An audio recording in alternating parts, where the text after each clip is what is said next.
바른사회 공동대표 그리고 명지대학교 명예교수님이신 경제학 전문가 박사님 조동근 교수님 모시겠습니다. 큰 박수 보내주시기 바랍니다. 고맙습니다.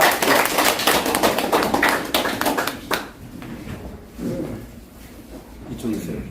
네. 안녕하세요. 네, 조동근입니다. 이 강의를 황교안 대표가 보시면 좋겠어요. 어떻게 전달하는 방법도 한번 고민해 봐야 될 것 같고요. 여기 보다시피 데피니션이죠. 사회로 총선 국회의원 뽑는 그런 선거는 아닙니다. 그렇지 않습니까? 그리고 잘 보시면요. 국가 운명은 우리가 선택할 수 없어요. 정해진 길을 가는 거예요. 그건 아니죠. 우리가 선택할 수 있도록 문명을 명운으로 바꿨어요. 사실이요. 그러니까 우리 보면은 명운을 바꾸는, 가르는 그런 체제 전쟁에 지금 현장에 계신 전사들이십니다. 그렇지 않으십니까?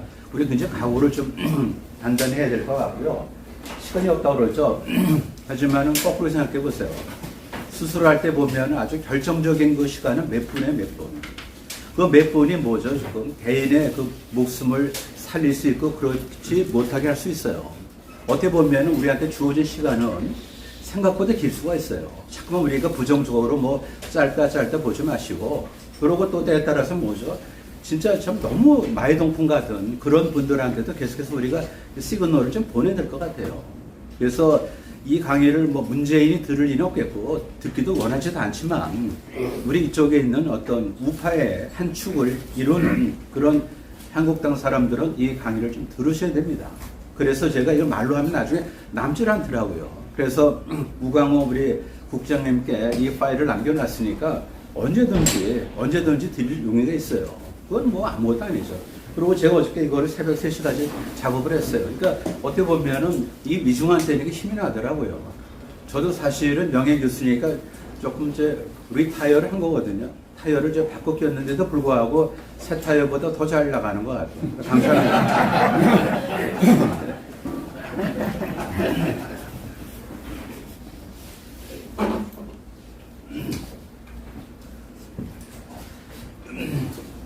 근본적인 질문을 좀 드리겠습니다. 기본적으로 사회를 총선해서 민주당이 승리한다면 그들은 무엇을 하려 하겠는가? 당연한 거죠, 보면. 우리가 짐작되는 게 이미 2018년 3월에 그들은 개헌을 시도했어요.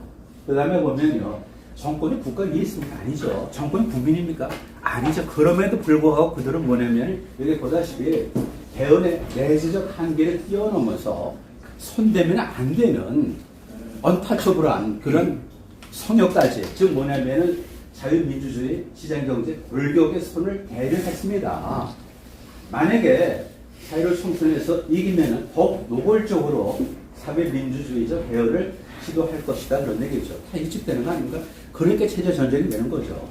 그 다음에 두 번째 질문이 사회로 총선 전체를 묶는 국민의 공감을 자아내는 전략을 자유한국당은 갖고 있는가를 여쭤보는 겁니다. 제일 먼저 질문이 뭐냐면 한국당은 자유 이념과 가치에 확신을 갖고 있는가를 물어보는 겁니다. 아닌 것 같더라고요, 사실요. 그게 너무 화가 나는 거예요, 도대체요. 이게 뭐예요? 무슨 미안하지만 무슨 조기 축구에도 아니고 말이죠. 그럼 두 번째, 한국당은 숨은이지세요. 태극기 시민이죠. 태극기 부대가 도대체 뭡니까? 배은망덕하게. 네, 태극기 부대는 군인을 모독하는 거고 시민을 모독하는 겁니다. 태극기 세력이 맞는 거죠. 그렇지 않습니까? 왜 도대체 부대에 도대체. 무슨 부대찌개도 아니고 도대체 말이에요. 이게 뭐예요 도대체요. 그래서 보면 이제 지지 세력, 그 다음에 가용 자원을 어떻게 극대화할 거 방책이 있냐를 물어보는 겁니다. 안 보여요, 안 보여요. 시간은 충분치 못하지만 반문재인 정치 에너지를 결집시키면 길은 얼마든지 있습니다. 그렇지 않습니까? 이거 오늘 제가 드리는 어떤 메시지예요, 사실요. 그 다음에 체제의 어떤 실험의 명징한 결과, 지금도 사회주의가 그렇게 그리운가를 물어보는 겁니다. 이걸 보면서도 도대체 말이죠. 이 소년의 어떤 그런 그 절망감을 이 인간들이 알까요, 도대체? 예? 그 다음에 여기 보면은 2018년도 복귀를 좀 해보자고요. 개헌을 시도를 했죠. 개헌 발의할 때도요, 아주 발칙했어요. 절차상의 위헌 시비가 붙을 정도로 노골적으로 국무회의를 패싱했습니다. 이건 복귀예요. 팩트입니다. 뭐냐면은 청와대는 2018년 3월 26일 국무회의에 개헌안을 상정하고 당일 반대 토론 없이 개헌을 발의했어요. 이게 도대체 뭡니까? 이게 지금 무슨 뭐 조기 축구에 규정 바꾸는 것도 아니고 말이에요. 그 다음에 더 가관 발칙한 건 뭐냐면은 그 후 발의한 다음에 개헌안을 법무부 장관이 아니에요. 조국 정무수석을 통해서 3번의 쪼개서 국민에게 공개를 했어요. 이게 도대체 뭡니까? 이게 지금 조국 이때도 이미 나왔어요. 우리가 그거를 간과를 했을 뿐이죠. 예? 그 다음에 이제 뭐 자문 형식을 빌려서 한 것도 도대체 말이 됩니까? 개헌특별자문위원회 이민기구예요. 프랑스 헌법 되게 좋아하잖아요. 이건 제가 꼭 명기를 했는데요. 기본적으로 3조 1항에 이거예요.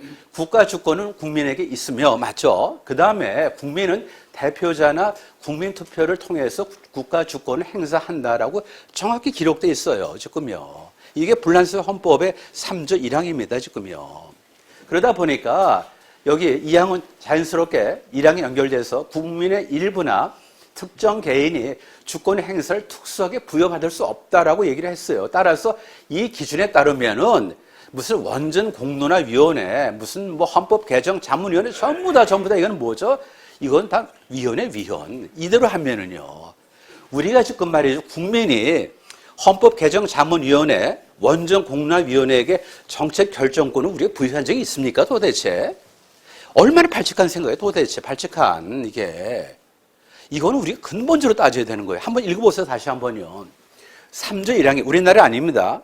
그들이 그렇게 맨날 베끼려고 하는 불란스 아닙니까? 국가 주권은 국민에게 있으며 국민은 대표자나 국민투표를 통해서 국가 주권을 행사한다라고 정확히 되어 있어요. 그렇기 때문에 특정 개인이나 어떤 특정 뭐 집단이 주권 행사를 부여받지 못한다 그런 얘기죠.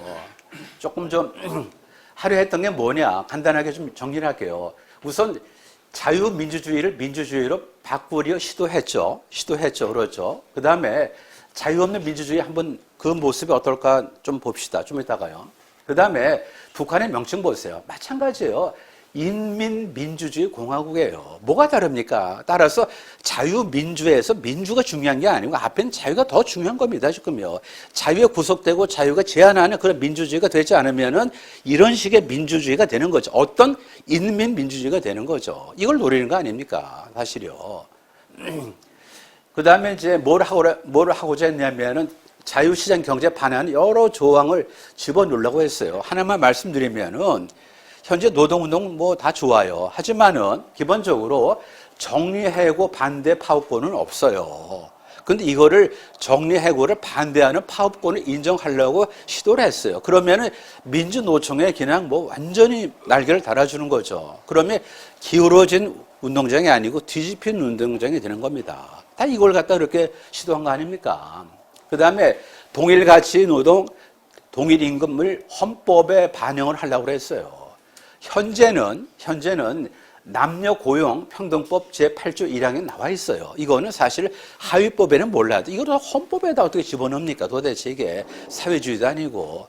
만약에 이렇다면은 동일가치노동, 동일임금이 맞다면은 조용필과 조용필을 카피한 주용필이 같은 출연료를 받아야 되는 거 맞지 않습니까? 도대체 누가 임금을 갖다 시장이 결정하는데 이걸 갖다 제3자가 너랑 같이 받아라고 이렇게 2인 3가를 묶어놓을 수가 있습니까? 그게 말이 안 되는 거죠, 지금. 이게 얼마나 발칙합니까? 여기 이제 결론이 아니니까 좀 빨리 넘어가고요. 그 다음에 토지 공개념. 여기 뭐냐면 신설을 한 겁니다, 그 당시에. 국가는 토지의 공공성과 합리적 사용을 위해서 법률로서 특별한 제한을 가하거나 의무를 부과할 수 있다. 이게 도대체 뭡니까? 이걸 했던 거예요, 그때. 지금 보면은 부동산 가격 상승은요, 토지 공개념하고 전혀 무관해요. 여기 보세요, 보면은. 토지 공개념을 완벽하게 채택하는 중국에서 부동산 광풍 어떻게 설명할 겁니까, 도대체? 이 번지수를 모르고 추미애 같은 사람 마찬가지예요. 미안하지만 지력이 그밖에 안 돼, 지력이. 그밖에. 우리가 얼마나 노력을 하면서 책을 보고 생각하고 토론합니까? 그게 아니고 정해진 대로 모범 답안대로 읊다 보니까 이렇게 되는 거죠. 예? 좀 빨리 넘어갈게요. 그 다음에 4.15 총선에서 한국당에 패배하면 유사 전체주의, 민주 독재를 막을 수가 없습니다. 그렇기 때문에 우리가 이걸 갖다 뭐죠? 아주 뼈저리게 받아들여야 되죠. 그래서 우리가 체제 전쟁 중이다 이런 얘기를 올리는 겁니다. 그렇지 않습니까? 여기 보세요. 한국의 민주주의는요, 약간 이론적인 건데 한번 이론 모정을 좀 하자고요. 좀 가볍게. 뭐냐면은 다수결주의의 함정에 이미 빠져 있어요. 민주주의에 아무것도 안 해요. 의사결정 방법에 있어서 다수결을 따른다는 민주주의입니다.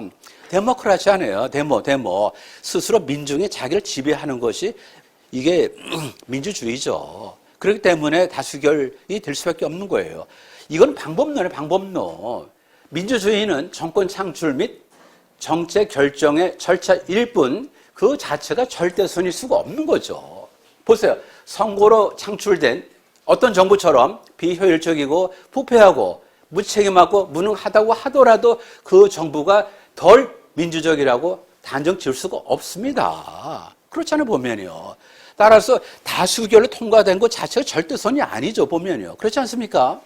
보다시피 99% 사람들이 절대 다수가 1% 소수자 제거를 투표로 결정한다면 이 역시 민주적인 결정이 되겠죠. 소위 문제의식에 도대체 현재. 하지만 그렇지는 않습니다. 우리가 민주주의에 대해서 환상을 벗어야 됩니다. 환상을. 그럼 어떻게 하느냐?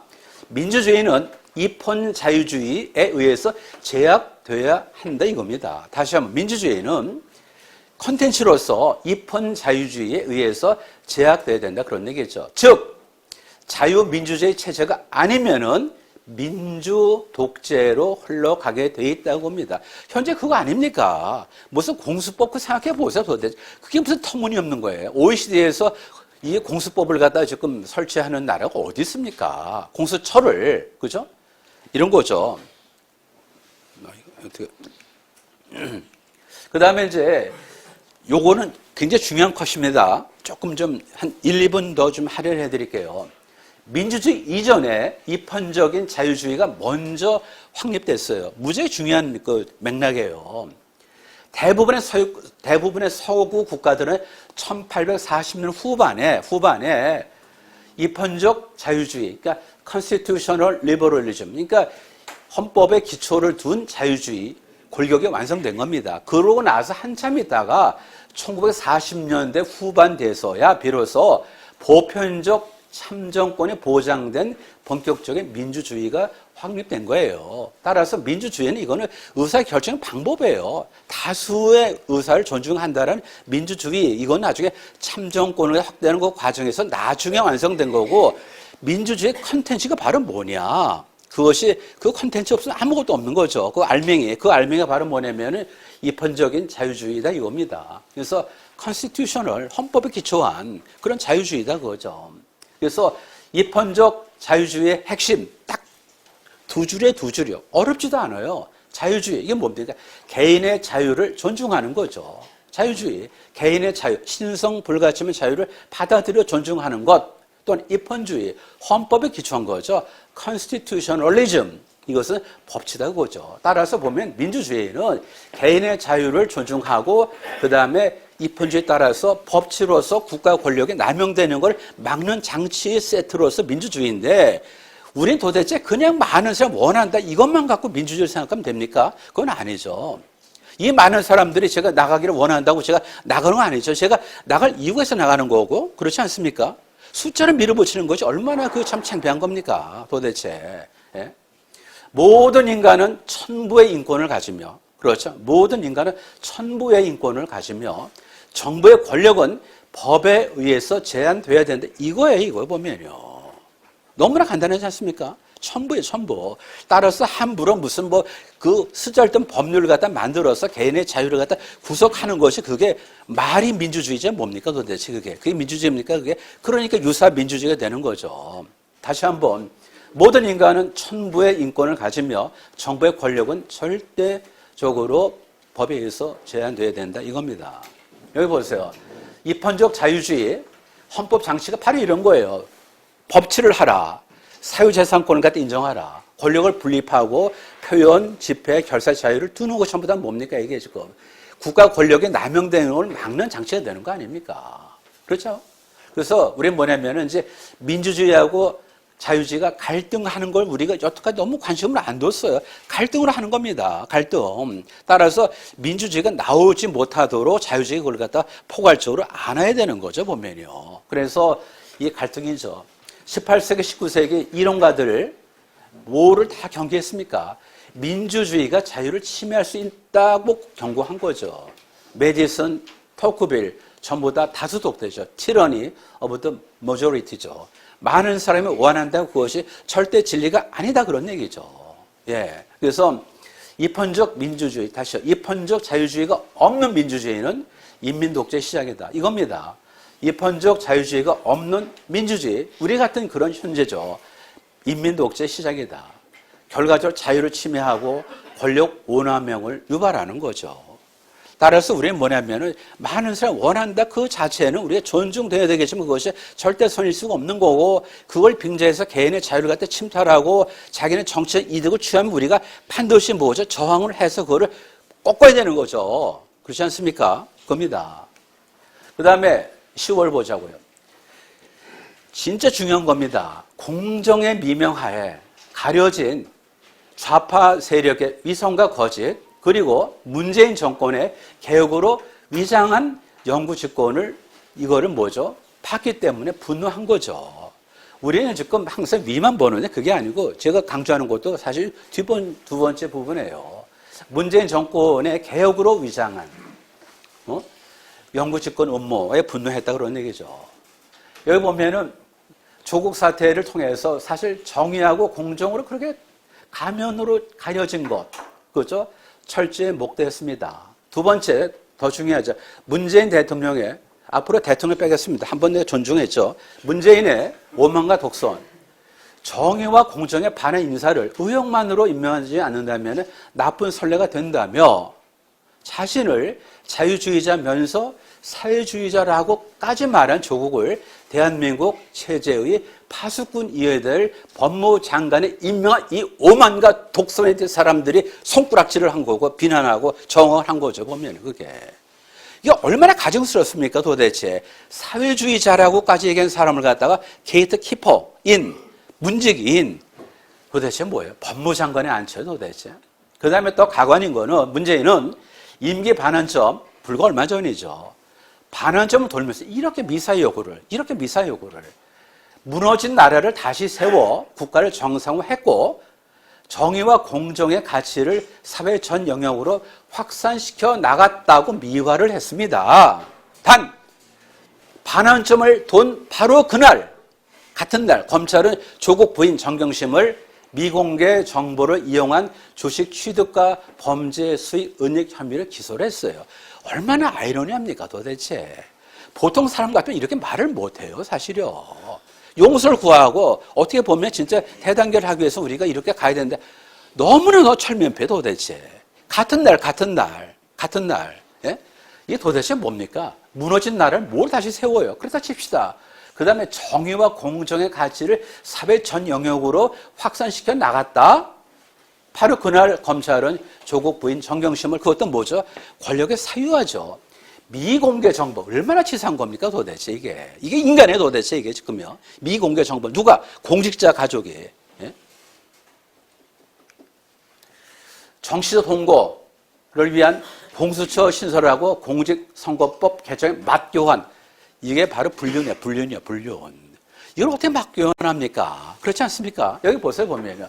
검찰이 살아있는 권력 수사가 이제 진행되니까 민주당은 정권 보위를 위해서 검찰을 무력화시키는 수단으로서 공수처 신설을 얘기를 했고 또 하나 군소정당은 의석수 확보를 위해서 연동제 선거법을 이거를 제안한 거죠.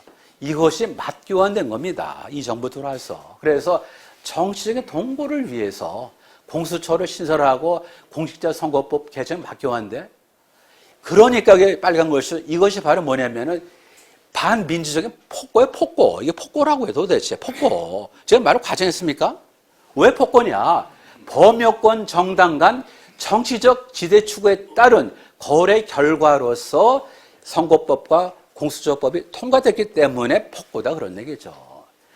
국민을 위한, 국민을 위하는 거죠. 위민을 위한 숙고와 논의 대신에 정파적 이해에 의해서 국가의 근본 틀이 농단된 겁니다. 사실 그렇지 않습니까? 이거요. 얼마나 화가 나세요 도대체. 이게 무슨 개혁이에요 도대체. 집권 기반을 갖다 뭐 나중에 뭐 얘기하겠지만 뭐 그런 거고요. 이거 보세요. 정치 에너지 어떻게 담아낼 것인가. 도대체 이 세력, 이 피 끓는 어떤 그 분노, 정치 에너지를 어떻게 이걸 녹여낼까? 이거를 갖고도 선거에서 활용하지 못했다 하면 그거는 공당으로서 자격이 없는 거죠, 도대체. 그렇지 않습니까? 여러분 분명 이 중에 한 분이셨을 거라고 생각해요, 저는. 저도 있었어요, 그날이요, 보면은. 다 있었죠. 그렇잖아요, 보면요. 이 정치 에너지 어떻게 담아낼 것인가? 이거죠, 보면은. 어떻게 총선을 이길 것인가? 간단해요. 작년 10월 범국민적 광화문 집회를 제대로 해석하면 답이 있습니다. 10월 자유행정의 10월 자유항쟁의 정치 에너지를 선거로 담아내지 못하면은 정치권의 직무유기이자 무능이죠. 이걸 왜 담아내지 못하냐 그런 얘기예요. 이걸 지금 울분이 도대체 지금도. 국민이 광화문에 모인 것은 분노만은 아닙니다. 오해하지 마세요. 10월 항쟁의 기저에 깔린 자유시민의 각성이 있었기 때문에 나온 거 아닙니까? 우리가 분노해서 화가 나서 나온 사람들은 도대체 그건 너무 이렇게 대중을, 국민을, 시민을 격하면 안 돼요. 그거는 저게 이 청와대 쪽에서 하는 얘기죠. 우리는 뭐냐면은 기본적으로 10월 항쟁의 기저에 깔린 자유시민의 각성을 읽어야 된다는 겁니다. 문재인은 집권하면서 소위 입법, 행정, 사법은 물론 언론 등 국가의 총체적 권력을 순차적으로 장악하면서 집권 영속화를 꾀한 것을 국민들이 인지한 겁니다. 그러니까 화가 나서 나간 거죠, 보면. 그래서 뭐죠? 각성한 그 밑에 있는 기저에 그걸 보라 그런 얘기입니다. 드루킹 사건이요? 이거 생각해 보세요. 이게 말이 됩니까, 이게 지금? 대통령 선거에 영향을 주기 위한 천문학적인 규모의 댓글 여론 조작 사건임에도 2심 판결이 미뤄지고 있어요, 보면요. 2018년도 청와대 울산시장 선거 개입 의혹에도 불구하고 수사가 제대로 이루어지지 않고 있다고요, 도대체.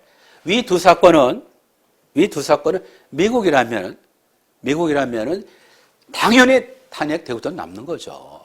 닉슨 대통령이 왜 탄핵됐습니까? 특별검사를 해임을 해서 수사를 방해해서 그렇게 된 거예요, 보면요. 우린 도대체 뭡니까, 이게 지금? 그러면 드루킹 사건 2심 판결을 하라 그런 얘기예요. 지금은 미루고 있고 도대체. 그 다음에 청와대 울산시장 선거 개입 의혹. 지금 그걸 갖다 막기 위해서 추미애라는 도대체 어떤 그런 참 이상한, 나중에 보세요. 법무장관은 뭐가 화려합니까? 나중에 그 지나간 세월 후에 자기 행태를 어떻게 그 여자가 묘사할지 저는 그게 궁금합니다, 도대체. 예? 진짜 그게 화가 나는데. 윤석열의 손발 자루가 도대체 무슨 황명을 해서? 일단 보십시다. 늘 말씀드리지만 지금 힘들더라도 우리는 반드시 이깁니다. 김용호 공관장의 인식 보세요. 이런 자리에 참석한 사람을, 이런 자리에 참석한 사람을 촛불 정신이 정치개혁? 이게 도대체 뭡니까? 이 밑에 왜 써요, 도대체? 이 밑에 왜 쓰냐고. 언제인지 아세요? 보면 이게 한참 과거가 아니에요. 2018년 10월 25일에 어디에 보면, 여기 있잖아요, 보면요. 저 뒤에요. 잘 안 보이실 거예요. 장소가 어디예요? 국회의원 회관이에요. 아니, 어떻게 참, 이 자리에 쓰시냐, 그런 얘기야. 그럼 섰어. 그럼 that's okay. 하지만 뭐죠? 이분이 지금 어디를 옮겨서 어디 현지에 계십니까? 이런 자리에 참석한 사람은 무슨 공관위원장에 도대체 안치냐 그런 얘기. 다른 자리가 얼마든지 있는 거 아닙니까 도대체. 선거를 하겠다는 거야. 갖다 바치겠다는 거야 도대체요. 이게 지금 보자고요. 김용호 공관장 제가 이제 굉장히 체계적으로 공격을 합니다. 어느 시대인데 보수니 진보니 캐캐 묵은 논리를 따지는 그분이 얘기한 거예요. 팩트예요, 팩트. 제가 한 게 아닙니다, 이건요. 어느 시대인데 보수니 진보니 캐캐 묵은 논리를 따지냐. 제발 보수를 진영 논리를 폄훼시키지 마세요. 이게 무슨 진영 논리입니까? 이건 너무 진짜 그분이 정책을 했다는 게 너무 이상할 정도로 저는 안 믿어져요. 제가 공대 출신이고 제가 경제학하는 사람 이렇게 들어보는데 평생 정치에 몸담아 오시고 정책을 전공하신 분이 도대체 어떻게 이런 얘기를 합니까? 보수가 진영 논리입니까? 도대체 이게? 아휴, 진영 논리는 주장의 객관성, 합리성, 논리성을 무시하고 자신이 속한 진영에 속했냐 아니냐를 따지는 거 아닙니까? 따라서 우리가 남이가 뭐 이런 폐쇄적인 거죠. 바꿔 말하면 진영 논리는 패거리. 그렇지 않습니까? 진영 논리의 동의어는 패거리예요, 패거리. 우리가 남이가 이런 얘기죠. 그리고 진영 논리에 빠지면 자신을 미워하는 상대 진영의 인사를 공공의 적으로 몰아가요. 그래서 자신의 분노를 정당화시키는 겁니다. 어제 이런 진영 논리 이걸 갖다 이거는 너무 제가 화가 나고 너무 실망스럽더라고요. 네? 만약에 자유주의자와 보수주의자, 자유주의 보수주의를 진영 논리로 간주한다면은 이론의 궁핍, 철학의 빈곤, 정치적 상상력의 부재, 역사 지식의 결핍을 드러낸 겁니다. 대단히 죄송하지만 김명호 그 선생께서는, 그 원로께서는 이 말 한마디, 이것 때문에 바로 자신의 이론의 궁핍, 철학의 빈곤, 정치적 상상의 부재, 역사 지식의 결핍을 드러냈는데 그 자리에 어울립니까? 차라리 다른 쪽으로 가서 그분을 모시고 예우하세요. 지금 때가 어느 때인데 얼마나 위중한데 가서 그 자리에 앉아 계시는 그런 얘기예요, 지금. 공간의 재구성 논의, 다시요. 공간의 재구성 논의, 소모적 정쟁이 아닙니다. 왜 지금 우리가 지금 이건 무슨 철학이 아니니까 무슨 픽스된 거예요? 그게 아니에요. 좀 선거 좀 많이 남았어요. 제가 말은 뭐냐면은 내려오는 게 아니에요. 공간이 재구성 논의하자는 거예요. 이건 최소한도 소모적 정쟁이 아니다 그겁니다. 광화문을 매운 10월 자유시민 항쟁의 정치 의사를 취합할 수 있는 통로를 공간위에 만들어야 된다는 거죠, 지금요. 그 몇 명 거기 모르겠어요. 저는 모르겠어요. 그분들 보세요, 보면요. 아까 말한 대로 광화문이 거기 통로가 됩니까? 전혀 안 되잖아요, 지금. 그래서 공간의 재논의는 시계를 뒤로 돌리는 행위가 아닙니다. 지금. 우리는 지금 뭐냐면은 공간의 재구성 논의를 해야 돼요. 절대 소모적인 논쟁이 아닙니다, 지금. 예? 그 다음에 또 너무, 특히 이제 보면은 그 한국당이 너무 실망스러운 게 지금도 그래요. 집토끼, 산토끼 이분법의 치명적인 오류에서 못 벗어나요. 집토끼는 늘 그 자리에 있을 테니까 별짓을 다 하더라도 늘 그 자리에 있을 테니까 산토끼를 잡아야 한다는 그런 구태연의 생각입니다, 도대체. 그렇지 않습니까? 집토끼에 얼마나 상처를 줬고 그러면서 정당의 정체성을 얼마나 훼손시켜 왔어요, 보면요. 이 바보들 도대체 뭐가 필요한 겁니까? 집토끼로 만들어야 되죠. 누구를? 산토끼를 집토끼로 만들어야 되는 거죠, 지금요. 이걸 갖다 뻔한 걸 갖다 안 하고 도대체 맨날 갖다 여기는 구박하는 거. 넌 여기 그대로 있어. 안전뱅이니까. 가서 도대체 그럼 아무도 없어요, 보면은. 레이건과 대처가 표심을 잡기 위해서 좌클릭했다는 말을 들어보신 적 있습니까? 레이건과 대처가 표심을 잡기 위해서 좌클릭했다. 그게 아니죠. 정체성을 확실히 해야 그래야 사람이 모이는 거죠, 지금요. 그렇지 않습니까? 우리 중간 지대에 있기 때문에 여기 오신 건 아니잖아요, 지금요. 여기 보세요. 이념 정에서 제3의 길은 없습니다. 이념 정에서 제3의 길은 없는 거죠. 중도는요, 제발 혼돈하지 마세요. 방향이 아니에요. 로드가 아닙니다. 디렉션이 아니고 정도. 쉽게 말해서 중형 내지 과유불급을 얘기하는 거죠. 흥분하지 말아라. 냉정하라. 그런 의미에서 중용을 취하는 거죠. 그게 어떻게 중도입니까? 도대체 그게. 디렉션이 아닙니다. 지금 그게. 가치가 아니고 방향이 아니고 하나의 정도를 얘기하는 거에 지나지 않아요. 지금요. 그래서 중의자 투표자 이론이라고 있죠. 다 아시죠? 오해를 합니다. 중도 가치가 아닌 중간값을 갖다 선점해야 선거에서 이긴다는 그런 거지. 뭐 새로운 길이 있는 묘수가 있는 게 아닙니다. 지금요. 그러다 보니까 얼마나 우리 맨날 집토끼로서 구박을 받았고, 그리고 산토끼 잡으러 가면 조롱만 당하고 자기 정체성이 무너지고, 조롱의 대상이 되면서 얻지도 못하고, 경제 민주화를 우리가 왜 먼저 얘기를 합니까, 도대체? 예? 문재인, 트럼프, 마크롱은 거의 동시에 대통령 임기를 시작했어요. 좌편향한 소위 중도로 온 한국의 경제 성과가 제일 열등합니다, 지금요. 이걸 보면 확실하지 않습니까? 도대체. 이념적에서 제3의 길이 없어요. 중도는 방향이 아닙니다. 하나의 정도라고요. 지나치냐 아니냐 따라서 중용 내지 과유불급을 얘기하는 거죠. 그게 무슨 로드가 된 무슨 철학이 있습니까? 아닙니다. 지금요. 이게 진짜 너무 그다음 화가 나고 그겁니다. 지금요. 이제 보세요. 이제 자유한국당 소탐대실 야권 통합, 외연 확장, 중도 포용으로 덩치를 키운 늘 자유우파의 정체성을 상실하면 그것이 소탐대실이에요. 유승민 등 복당파가 아닌 자유주의 시민 세력의 통합의 축이어야 된다. 맞지 않습니까? 맞지 않습니까? 맞아요. 다시 한번요. 유승민 등 복당파가 아닌 자유주의 시민 세력의 통합의 축이어야 됩니다. 복당은 집 나간 탕자가 돌아온 거에 지나지 않아요. 따라서 백여 정부는 마땅한 거예요. 무슨 얘기야 도대체. 들어와서 가만히 앉아있어. Stay there where you are. 이거 도대체 뭘 갖다 그 잘난 척. 참 제가 통합의 주체와 대상 조문퇴진을 외쳤던 애국 시민의 절규와 바램을 통합론에 녹여내야 됩니다. 그것이 바로 통합의 주체와 대상이 되는 거죠. 두 번째, 세 번째. 현실적으로 탄핵을 묻고 갈 수 있습니까? 실처 얘기하기 하지만 묻고 넘어갈 수 있습니까?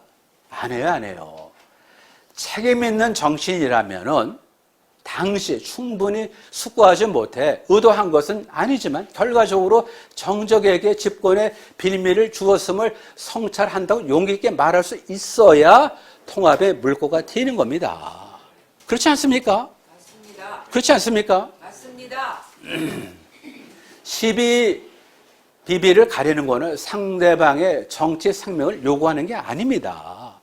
그러니까 너 은퇴 그게 아니야. 그러지 말고 최소한 너 뭐냐면은 책임 있는 사람이라면 당시에 충분히 숙고하지 못해서 의도하지는 않았죠. 결과적으로 정적에게 집권의 빌미를 준 것에 대해서 성찰한다라고 얘기를 왜 못합니까? 성찰한다 정도까지 얘기를 못합니까? 그게 뭐가 잘났다고. 유승민 뭐가 그렇게 잘났다고 도대체. 이런 되게 비겁한 사람이에요. 보세요. 책임 있는 정치인이라면 전제가 깨진 거죠. 따라서 그들은 책임 있는 정치인이 아니고 쓰레기입니다. 쓰레기 도대체. 그렇다면 최소한 뭐 성찰한다. 그렇다고 우리가 비비를 가리면서 너 내려와. 그걸 얘기하는 거 아니에요. 상대방의 정치 생명을 요구하는 게 아닙니다. 지금요. 고해성사는 치욕이 아닙니다. 그야말로 그 자체가 가장 가치 있는 용기입니다. 이걸 통해서 사실은 화해를 하고 그 다음에 자유시민항쟁에 있는 사람들 다 의견을 녹여내고 그렇게 해야 우리가 이기는데 이기지 못한 우리가 게을르고 우리가 잘못한 거죠. 그 많은 사람이 그 광화문에서 왜 나왔습니까? 지금 한국당을 갖다 지금 위해서 나온 건 아니잖아요. 그 에너지를 담아내지 못한 그 당에 왜 계십니까 도대체? 왜 계시냐고요 지금. 그 다음에 자유에 의해 민주가 제어되지 않으면 민주주의는 한없이 타락할 수 있다. 베네수엘라가 그 예예요. 마두라. 일단 보세요. 뭐 차베스도 되죠. 보세요, 보면. 옛날에 후세인도 보면 97%, 98%다, 지지가. 위도 마찬가지예요. 김일성도 말이에요. 옛날에 99%, 100%도 되지. 그게 민주주의 맞습니까, 도대체 그게? 자유 위에서 민주가 제어되지 않으면 민주주의는 한없이 타락할 수 있다는 겁니다. 여기 보시면은 문재인 정권의 민주주의 타락, 민주독재죠. 공수처 신설, 검경 수사권 조정은 검찰 개혁과 무관한 대통령의 권한을 강화시키려는 국가 권력 구조의 편법적인 변경이 전하지 않습니다. 고민정이라는 청와대 대변인 참 안타까운 여자예요, 보면요. 이런 얘기를 합니다, 보니까. 청와대 대변인, 이름은 내가 안 써서 일부러요. 검찰의 자의적이고 위협적인 권한 행사에 대해서 견제와 균형이 필요하다고 국민들이 판단하셨기에 공수처가 출범할 수 있었습니다라고 논평을 했어요. 그럼 당연히 뭐죠? 무엇이 검찰의 자의적이고 위협적인 권한 행사였는 걸 특정을 해야 될 거 아니에요. 그걸 못해 도대체. 그게 무슨 대변이냐 도대체. 아니 생각해 보세요. 그거 보면 참 그 지력이라는 건 너무 진짜 참 답답한 거예요. 보세요. 그 말 그대로입니다, 보면요. 왜 통과됐냐? 검찰의 자의적이고 위협적인 권한 행사에 대해서 견제와 균형이 필요하다고 국민들이 판단하셨기에 공수처가 출범할 수 있었다. 그러면 무엇이 자의적이고 무엇이 위협적인 권한 행사였는가를 얘기를 해야 될 거 아니에요, 보면요. 연동형 선거법 개정 더해지면서 좌파 연합은 강고한 진지를 구축했어요. 이해찬 그 말대로 같은 학번에 같은 학번. 예? 이해찬 말대로 50년 100년의 좌파 집권의 판을 깔았을 수 있을지 몰라요. 추미애 법무장관은 인사권을 남용해서 청와대를 수사하고 있는 윤석열 검찰의 수적을 제거를 했어요. 문재인의 아나무인 정치에서 국민이 통절한 것은 법치 실종과 민주주의 타락입니다. 4.15 총선을 통해서 그들을 끌어내리는 교두보를 마련해야 됩니다. 그렇지 않습니까? 지금 뭐 과격한 주장하는 게 아니잖아요, 보면. 대한민국을 위해서 하는 겁니다, 이게 지금. 에필로그입니다. 4.15 총선에 왜 체제 전쟁인가를 다시 한번 음미를 해보자고요. 문재인 포퓰리즘 정치에서 국민이 깨달은 겁니다. 자유와 민주 간의 긴장 관계가 있다는 것을 처음으로 인식하신 거예요. 여태까지 민주주의는 다 좋은 줄 알았어요, 보면요. 민주 그 전에 자유와 민주 간의 긴장 관계가 존재한다는 걸 처음으로 인식한 거죠. 이판적 자유주의 없는 민주주의, 즉 자유에 의해서 제약되지 않는 민주는 민주 독재를 불러일으킨다는 것을 일반 대중이 절실하게 깨달았다 그런 얘기입니다. 자유 침해, 인권 경시, 권력의 오남용 등은 다수 지배에서 온다는 것도 알게 된 겁니다. 따라서 지금 다시 말씀드리면 이판적 자유주의 없는 민주주의, 쉽게 말해서 자유에 의해서 제약되지 않는 그런 민주는 그거는 민주 독재다 그거죠. 민주주의가 중우 정치로 흐르는 것을 차단할 수 있는 유일한 길은 각성된 자유민주 세력에 의한 선거혁명이죠. 우리가 선거혁명에 성공하지 못하면 민주주의는 중우 정치로 좀 흘러갈 수밖에 없어요, 보면요. 4.15 총선은 왜 체제전쟁이냐? 자유민주주의와 시장경제라는 헌법적 가치를 지키는 전쟁이죠. 선거에서 패배하면 노예와 굴종의 사유주의로 들어갈 수밖에 없어요. 현실입니다, 현실. 다 왔습니다. 경제활력 해치는 국가 개입주의는 경제적 자유에 대한 몰 이해에서 비롯한 거예요. 경제활력을 해치는 국가 개입주의. 자기가 능력 없으면 들어가지 말아야 되는 거죠. 정부가 일자리를 만든다고 나설수록, 설칠수록 재정은 낭비되고 일자리의 질은 낮아집니다. 정확한 표현 아닙니까, 지금요? 정부가 능력도 없으면서 설치면 설칠수록 머리에 든 거 없이 국가 무슨 고용주, 우리 고용주 변호사님이 계신데 거기는 고영주, 여기는 고용주. 정부가 일자리를 만든다고 나설수록 재정은 탕진되고 일자리 질은 낮아지는 거죠. 공공개념의 남용, 제발 맨날 사유주의니까 뭐 정의는 우리 모두 동일한 권리를 가져야 한다는 주장이죠. 그런데 이게 사회적 정의가 되면 뭐죠? 어떤 사람은 추가 부담을 져야 되고 다른 사람은 사회적 특혜를 누려야 한다고 그렇게 비도덕적으로 주장하는 겁니다. 이 사회적이라는 사회적을 붙이면 안 되는 거예요. 사회적이라는 말을 붙이면 정의 됐어, 끝나는 겁니다. 사회적 붙이니까 이렇게 되는 거죠. 누구는 더 부담해, 누구는 혜택을 받아야 돼. 바로 도대체 그 많은 노인들한테 뭐 20만 원, 30만 원, 그래서 100만 원, 뭐 200만 원, 그렇게 동원하는 게 다 뭡니까? 매표 행위죠, 도대체. 뭡니까? 사회적 정의는 결국 기업, 납세자, 시민을 특정 부류의 복지 지출을 위한 수단으로 삼겠다는 것입니다. 현금 살포 복지 지출이 필요하지 않다는 거 아니에요. 하지만 현금 살포성 복지 지출은 후속 세대에게 부담을 안기는 기성세대의 가장 비도덕적인 미래 착취 행위입니다. 다시 한번요.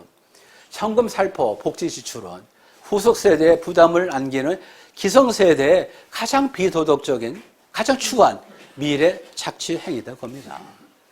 국민의 분노, 결론입니다.